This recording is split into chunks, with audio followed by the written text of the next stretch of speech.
A continuación vamos a empezar con las ponencias y tenemos al doctor don Alejandro Moreno Salamanca. Es director general del INALDE Business School de Colombia.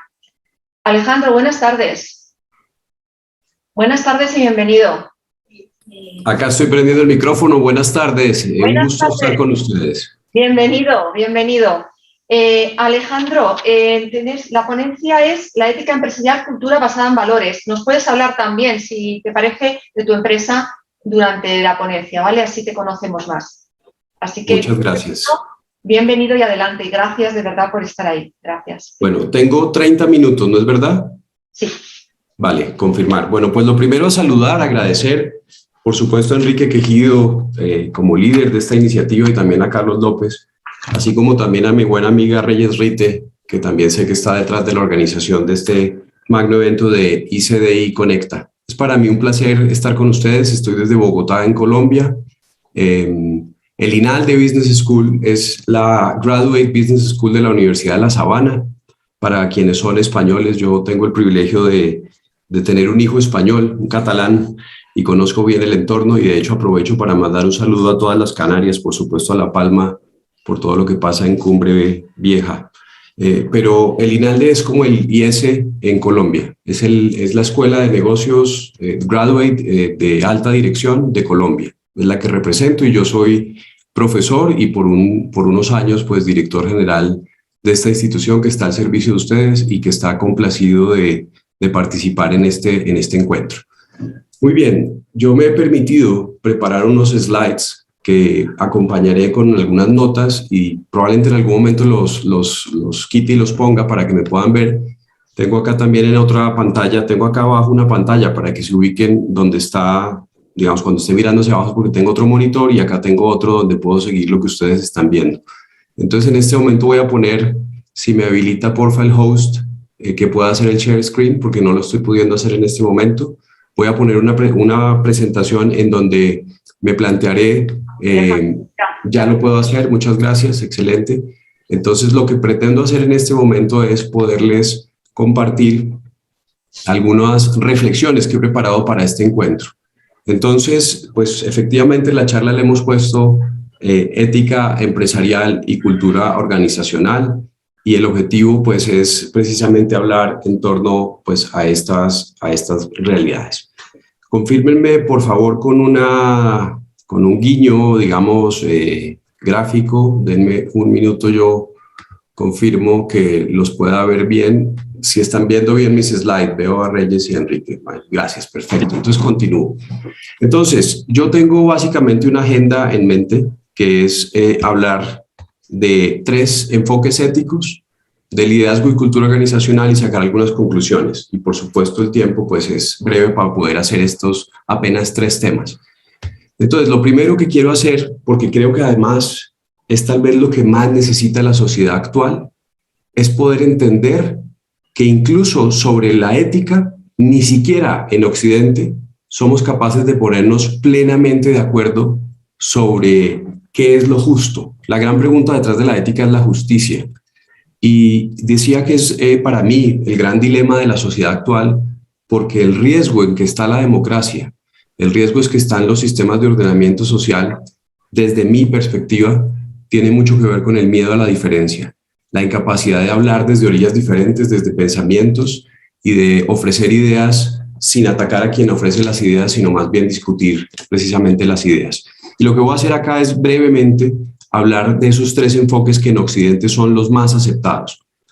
Antes de esto, y entrando en línea con lo que es la ética, quería hacer una reflexión que no sé si a los más de 10 países que representan este encuentro les pase algo similar a lo que pasa en Colombia. Transparencia Internacional en su capítulo en Colombia hace una encuesta en la que cada más o menos 2-4 años hace esta pregunta: ¿considera usted que en Colombia los empresarios ofrecen sobornos dentro del giro de sus negocios? Y es muy sorprendente a los que nos gusta la estadística, la econometría, que no caemos en cuenta que el solo hecho de contestar que consistentemente el 90% de los empresarios consideran efectivamente que se ofrece, ya estadísticamente lo pone a uno dentro de ese grupo. Y el punto es que el panorama de la corrupción empresarial es un tema muy complejo. Estoy seguro que estas realidades afectan, pues hay grandes escándalos de empresas europeas, de empresas chinas, de empresas, por supuesto, latinoamericanas. ¿Cómo es esto en sus países? Supongo que muy semejante. Ahora, si el panorama es tan malo, si es tan complejo, uno diría, entonces apague y vámonos, ahora la humanidad es menos ética que antes. Mi mensaje central en este punto sería, la sociedad va en un camino de encontrar mejores maneras de vivir. Pero hay otro libro muy interesante que se llama Factfulness, del profesor Rosling, que nos muestra que el mundo en todas las variables está mejor. Un ejemplo, la expectativa de vida mundial hace 100 años era 30 años de vida, hoy son 72. El acceso a la educación, la cobertura, el acceso a la salud. Entonces no podemos quedarnos con la imagen de que es que la sociedad está decadente, que está cada vez peor, porque en realidad lo que para mí hay detrás de esto es que cada vez somos más sensibles a la importancia de la integridad y de la ética.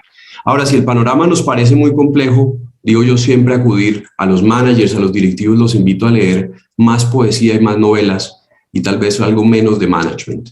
Y entonces Leo Tolstoy, novelista ruso, nos dice una frase que es interesante. Toda la variedad, todo el encanto, la belleza de la vida está hecha de luces y sombras. Y por supuesto lo que a mí me inspira esta frase es que nosotros debemos ser parte de esa luz en medio de las sombras. Pero también otro novelista, en este caso inglés, Charles Dickens, nos dice, hay sombras oscuras en la tierra, pero sus luces son más fuertes en el contraste. Y de eso se trata, de que nosotros seamos capaces de iluminar luz allí donde encontramos resquejos de oscuridad. Ahora, para plantear esto, aquí me permito ofrecer algo de la actividad académica que he ido desarrollando en el tiempo. Este es un paper que ha sido publicado en un journal académico que lo voy a explicar muy rápido. Básicamente lo que hicimos en este ejercicio fue tratar de ver cómo somos de duros al juzgar la ética nuestra y la ética de los demás. Y lo que muestran estas gráficas, que no son intuitivas, pero que son pues científicas, es que tendemos a ser muy transigentes con nosotros mismos por los niveles de lealtad y muy ácidos o severos con el empleado promedio. ¿Cuál es el ejercicio de este paper que está, pues al que quiera, aquí está la referencia? Lo que hace es preguntarle, ¿usted cree que el empleado promedio se lleva el retroproyector, el videobeam, como sea que le digamos en nuestros países, a su casa para ver el partido de fútbol? En general lo hacen. ¿Usted cree que el empleado promedio gasta tiempo de trabajo desperdiciado en las redes sociales? Por supuesto. Cuando le preguntamos a un familiar cercano de ese mismo directivo si su familia ha visto que abuse de recursos corporativos, del papel en la oficina, de la impresión, etcétera, dice, hombre, yo tengo un primo que es un poco complicado, pero en general mi familia no hace ese tipo de cosas que el empleado promedio sí hace. Y cuando le preguntamos, ¿y usted alguna vez ha hecho eso que le critica a su primo cercano o a su empleado promedio? No, por supuesto que no. Para mí este paper, que como les digo tiene rigor científico, lo que muestra es que tenemos que dejar de mirar tanto a los demás y más bien mirarnos a nosotros mismos y ser más severos con nuestras propias actitudes y un poco más indulgentes con las realidades de los demás que, por cierto, desconocemos. Les decía, quiero entrar a explicar el reto de entender los 3 enfoques éticos más aceptados en Occidente. Y entonces aquí quería plantearles el elemento importante, y es tengan presente que la acción humana es finalista. El hombre, el ser humano, el hombre y la mujer no hacen algo si no tienen un propósito. Normalmente se trata de conseguir un bien, que lo estudia muy bien la ética utilitarista, de defender un principio, que lo estudia muy bien la ética deontológica o kantiana, o de adquirir una virtud, que es toda la ética greco-cristiana. Actuamos porque queremos algo. Entonces, si la acción la acción humana es finalista, de lo que se trata es de estudiar precisamente esa acción humana. Valores, que hacen referencia a los bienes, principios, que hacen referencia a las normas, y virtudes, son 3 elementos importantes de la acción humana, por lo que deberían ser parte de una acción ética, una sound ethical theory. Sound es una completa teoría ética. Voy a plantearles esto para que lo pensemos. La ética utilitarista con Mill y Bentham, la ética deontológica de Kant y la de la virtud. Esta ética hace una buena parte de USA, del torrente cultural de estas geografías. La ética deontológica Alemania, Austria. Yo he tenido el privilegio de dar clases tanto en Austria, en España, en países anglosajones. Y la ética de la virtud, pues es la Europa cristiana. Europa se llamó mucho tiempo la cristiandad y sus colonias, ¿no? En donde ha llegado especialmente este planteamiento.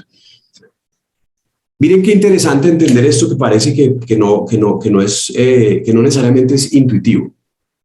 Si en un avión, que es un ejemplo típico de un dilema ético, van 100 pasajeros y les llega información de torre de control que con la gasolina que tienen no llegan al aeropuerto y que hay que hacer algo, uno empieza a buscar acciones para salvar a esas 100 personas. Bota las maletas, bota el carenaje para tratar de aligerar el peso y que el avión vuele más con esa gasolina y llegue al aeropuerto.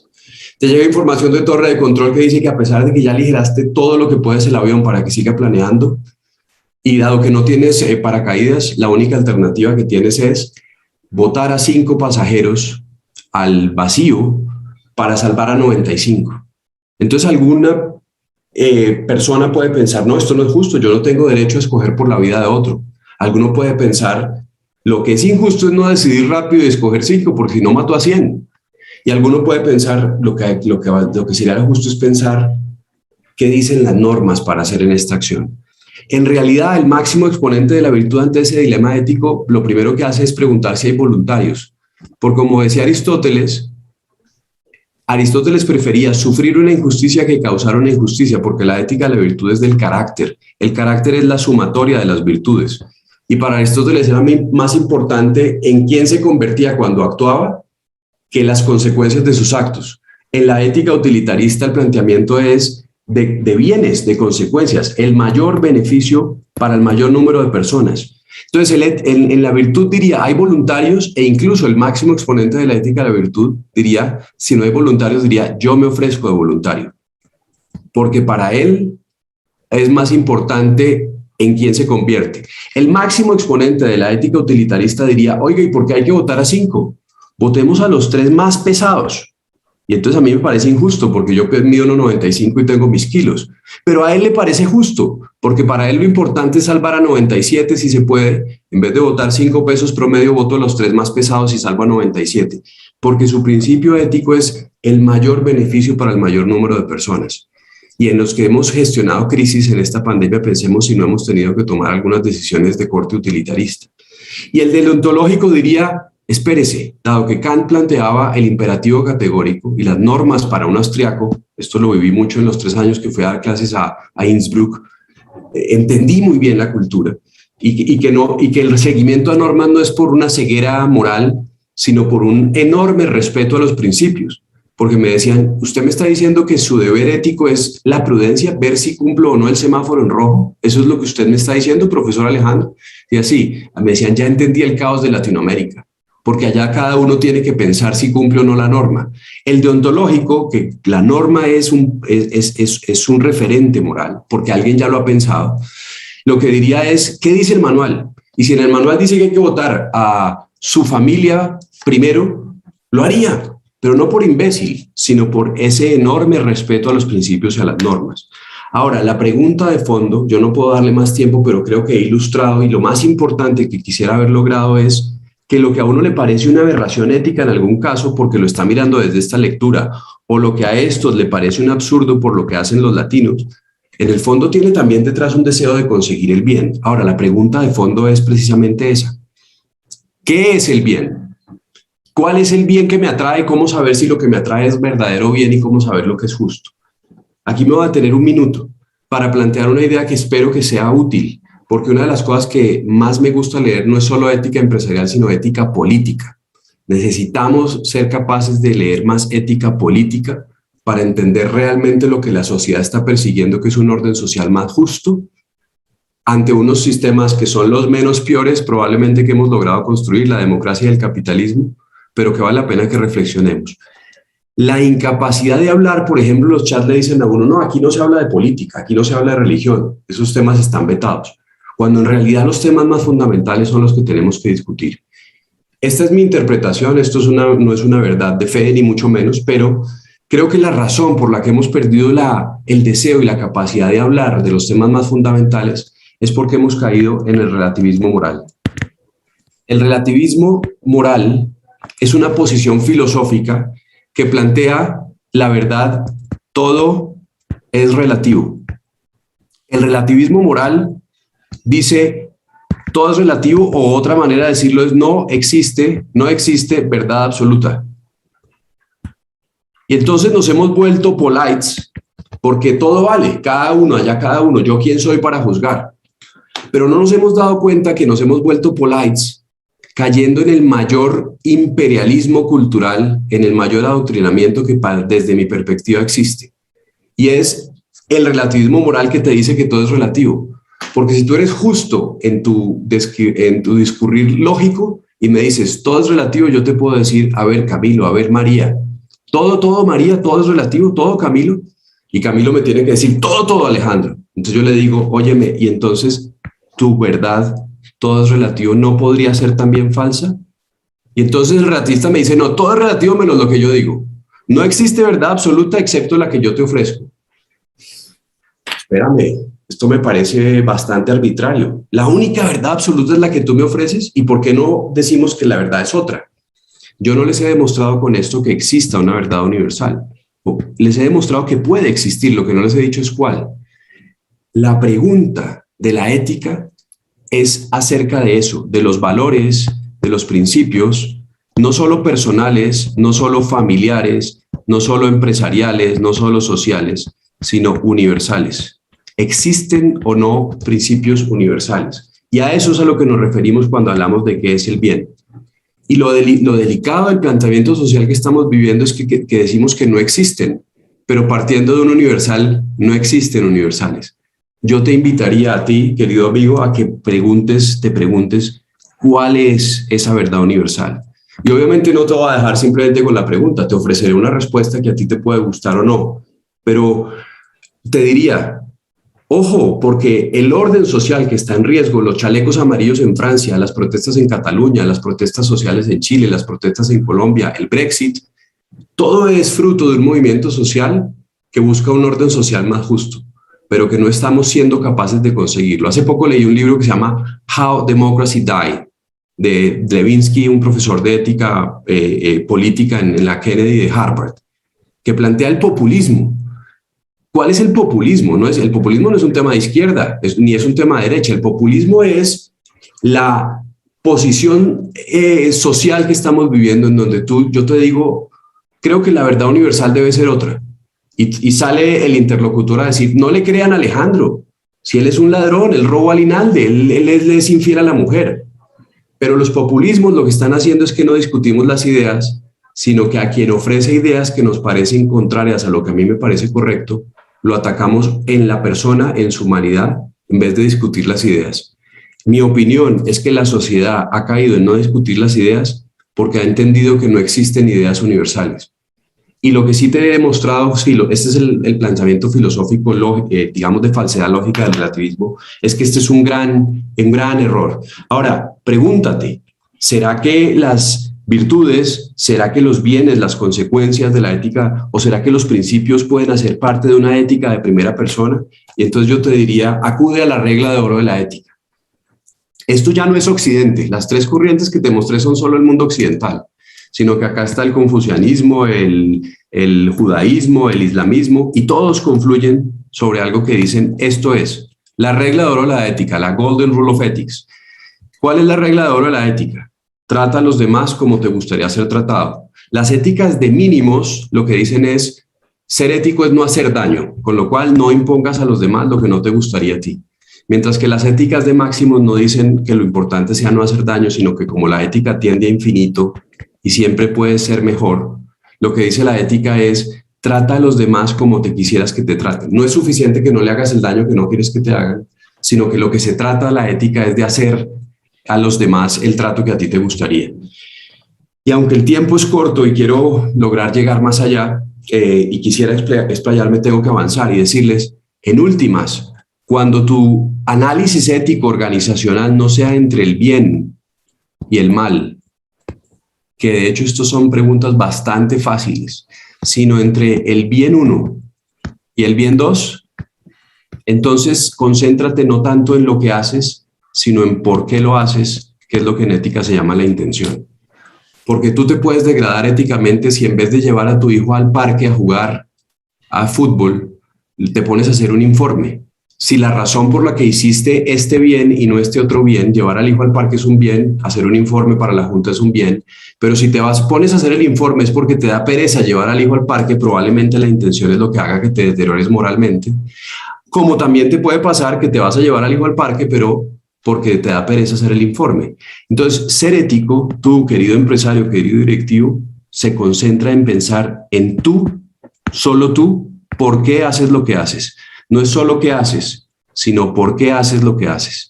Porque a veces el grito que le pegaste al subordinado en la planta de producción no es el problema, no es el grito, sino la razón. Porque de pronto el grito, si se lo pegaste para que no le caiga una máquina y le corte un dedo, es un grito correcto. Pero si le pegaste un grito simplemente para que los demás vean quién manda, en tu intención al grito, es lo que puede hacer que te deteriores.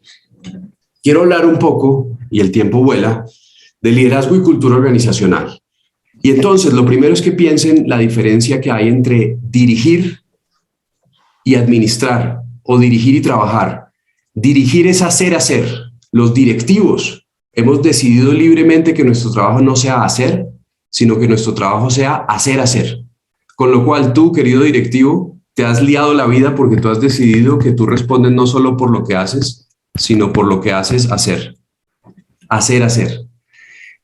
Un líder, por supuesto, tiene que tener competencia técnica. Si tú eres gerente de gestión humana y te nombras gerente financiero, tienes que aprender finanzas. Pero un buen líder no es solamente el que sabe hacer su trabajo, el que tiene esa maestría técnica del artesano, sino que un buen líder es el que gestiona su trabajo con esa maestría, pero con recta intención. ¿Cuál es el principio ético que parece haber detrás de la regla de oro de la ética? El principio que yo les ofrezco como universal. Se llama la dignidad de la persona humana. Y ya en la introducción hoy decían que ayer hablaron mucho de la persona. La dignidad humana. Y aquí hay un elemento muy importante. Ustedes y yo tengamos presentes que no hay mayor manera de respetar la dignidad humana que no respetar su libertad. Y uno de los elementos que nos cuesta a veces es respetar la libertad de conciencia. Pero entonces, que tú tengas que aceptar que otra persona piense diferente a ti no hace que la otra persona no tenga razón o que tú no tengas razón, o que la verdad sea relativa. Porque tal vez, como decía otro poeta, Antonio Machado decía, tu verdad no, la verdad, y vamos juntos a buscarla. Uno de los elementos, queridos directivos, queridos empresarios, que tenemos que aprender a trabajar es ser capaces de entender la libertad, pero sin tener temor a tener certezas. Pero mis certezas, que son piedras preciosas, que son diamantes, tengo que mirar cómo se las ofrezco a los demás. Porque si mis verdades no las ofrezco, si yo a Pilar, mi esposa, no le ofrezco un diamante, sino que se lo tiro en la cara, le puedo causar un daño tal que le hago un moretón. Entonces la verdad se ofrece, la verdad no se impone. ¿Por qué? Porque la libertad es componente de esa dignidad y en realidad la rectitud de intención tiene que ver con que tu deber como directivo, tu principal deber como directivo, es desarrollar el potencial de sus equipos. Esto lo puse preparando esta presentación, porque vi precisamente que el ICDI tenía en la presentación esta cita, y de hecho fui a buscar porque no lo conocía quién era Booker T. Washington. Si quieres progresar, haz que alguien progrese más. Yo tenía en mi presentación esta gráfica, porque liderar se trata de entender que el peón, todo peón puede llegar a ser reina. Y en realidad, liderar tiene que ver es con eso, no con que tú crezcas, sino con que tu gente crezca. Ahora, tú tienes que hacer que tu gente crezca, pero no para que la empresa sea más eficiente, o no solamente para que la empresa sea más eficiente. Tú tienes que hacer que la gente crezca porque en la medida en que la gente crezca será mejor persona, porque estás honrando su dignidad, porque estás elevándolo, porque estás promoviendo su... Si tú quieres que tu hijo, tu empleado sea ordenado, el orden se enseña no para que no te estorbe el desorden, sino que el orden lo tenemos que enseñar es para que la otra persona sea mejor persona. Y entonces esto, si quieres progresar, haz que progresen los demás. Y ten presente, aquí hay muchos temas que podría decir, efecto Pigmalión, etcétera. Ten presente que a veces se te olvida que todo peón puede llegar a ser reina. Porque a veces la mirada que hacemos a nuestros subordinados es la que condena que no llegue a coronar en reina. No es su capacidad en cuanto peón, sino que es mi mirada.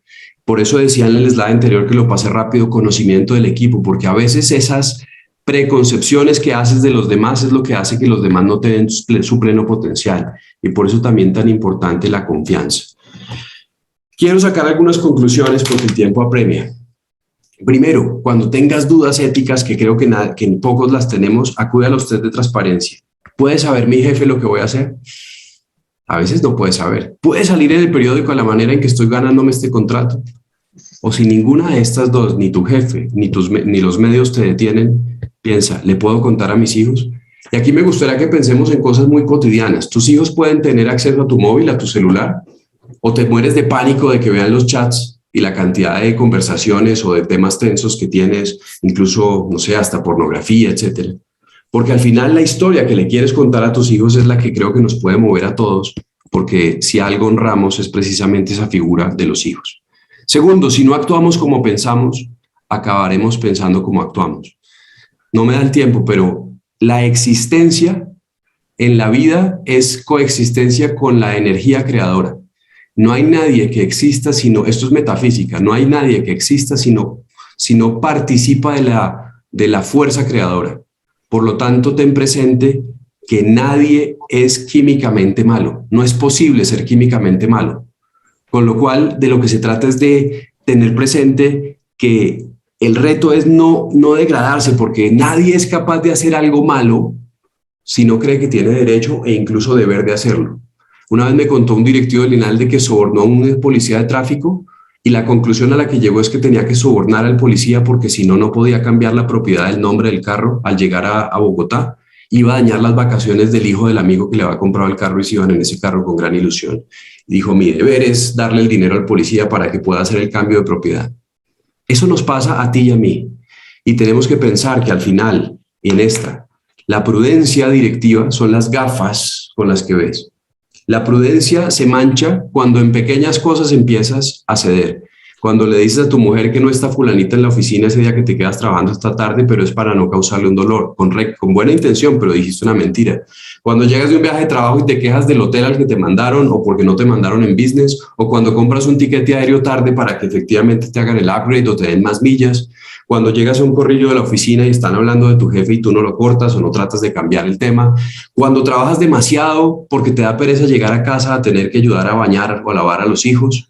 Cuando hablas de la compañía, en esas pequeñas cosas, cada vez que haces algo que no necesariamente es el acto de corrupción, le pegas una ensuciada a las gafas. Y de pronto el día que llega el contrato, que tienes que decidir si aceptas o no, tienes tan sucias las gafas que no lo ves. Por contraste, los lentes de la prudencia se limpian cada vez que eres capaz de decirle a tu primo o a tu amigo, al que sea, sabe que no me mande más porquería, no quiero estar en si seguimos manejando ese tono en este chat de WhatsApp, yo me voy a tener que salir. Y se lo dices a él, no a todos, no regañándolo. Y cada vez que de pronto llegas a un restaurante y en vez de pedir whisky sello azul y pedir o etiqueta azul, como se diga en tu país, y en vez de pedir langosta dices, voy a pedir un plato normal, sí, paga la compañía, pero voy a pedir una cosa más modesta. Cada vez que haces un pequeño acto de integridad, le estás pegando la limpiada a las gafas de la prudencia. Y entonces, 3 más. Para la cultura organizacional, el líder es el que marca esta cultura en un ambiente de confianza, porque al final de lo que se trata es de hacer que tu gente crezca. No seamos un obstáculo para que nuestros subordinados actúen por motivaciones trascendentes o éticas cuando quieran hacerlo. Si tu gente te dice hay que buscar manera de no hacerlo, no le digas deje la bobada, hágalo así que siempre lo hemos hecho. Nunca hagas eso. Enseña a tus subordinados acerca del valor real de sus acciones. Hazles ver esto que te estoy explicando. Enséñales a valorar las consecuencias para ellos y para los demás. Y sé ejemplar. Solo un directivo que se esfuerza seriamente por actuar por motivación ética o trascendente tiene la capacidad de influir en sus subordinados. Una última reflexión. Normalmente recordamos y queremos más a los jefes que procuraron hacernos mejores personas que aquellos con quienes mejores resultados obtuvimos. Solo una idea final, y esta es la última slide que tenía, y es, piensa si eres un jefe que tu subordinado, cuando ya no seas el jefe, se va a querer levantar a saludarte si te encuentra en un restaurante, o si eres un jefe que cuando tu subordinado te encuentre años después que no sea tu subordinado, volteará la cabeza. El jefe que queremos saludar normalmente, quienes recordamos a nuestros jefes, fue un jefe no paternalista, no bonachón, sino un jefe que nos hizo mejores personas. Para una organización ética y para una cultura organizacional de valor, el líder tiene que ser capaz de exigir, de perdonar, pero también de enseñar, porque su motivación no es la eficiencia organizacional o no es solo la eficiencia organizacional, sino el respeto, la promoción y la elevación de la dignidad de quienes dirigen. Muchísimas gracias, queridos amigos. Tengo que cortar porque se está yendo el tiempo. Un abrazo especial.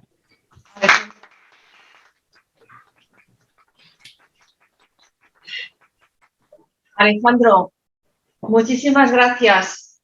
La verdad es que ha sido una intervención brillante. Has dado muchísimas pautas, no solo para directivos, para líderes, sino también para las personas en el día a día. He estado intentando recopilar algunas de tus ideas. Son tantas y tan interesantes que me voy a quedar con unas cuantas, porque siempre me gusta hacer un mínimo resumen. Cosas tan interesantes como dejar de mirar a los demás y más a nosotros mismos y ser más indulgentes con los demás. Lo decía también ayer Álvarez de Moon, es la mirada compasiva, la aceptación incondicional también de Rogers. Me encanta que eso está saliendo permanentemente a lo largo del encuentro, el cómo ser capaces de mirar a los demás como nos miramos a nosotros mismos, primero empezando por mirarnos a nosotros mismos de manera diferente, con más cariño y con más compasión. Ideas estupendas como no discutimos las ideas porque creemos que no existen principios universales, la regla de oro de la ética, trata a los demás como te gustaría ser tratado, seguimos hablando de lo mismo. Ser ético se concreta en pensar por qué haces lo que haces, el poder de la intención, ¿verdad? Qué interesante también. Si quieres progresar, haz que progrese alguien más. Liderar es entender que todo peón puede llegar a ser reina. Eso me ha parecido una expresión muy bonita porque dice tanto y volvemos a lo mismo. Insisto en que en el encuentro está saliendo constante esa idea tan interesante de mira a los demás y tu mirada hace que el otro sea el mejor patrón que puede ser de sí mismo. Y si no actúas como piensas, acabarás pensando como actúas, de Pascal, que también ayer el doctor Álvarez de Moon insistía en ello. Así que brillante, sinceramente es difícil acaparar en tan poco tiempo tantas ideas. Yo creo que ha sido algo magistral y desde aquí, desde Madrid, desde España, desde Canarias, 1.000.000 de gracias, Alejandro. Sigue así. Gracias. Con mucho cariño, gracias por la invitación y éxitos en el día de trabajo. Muchísimas gracias.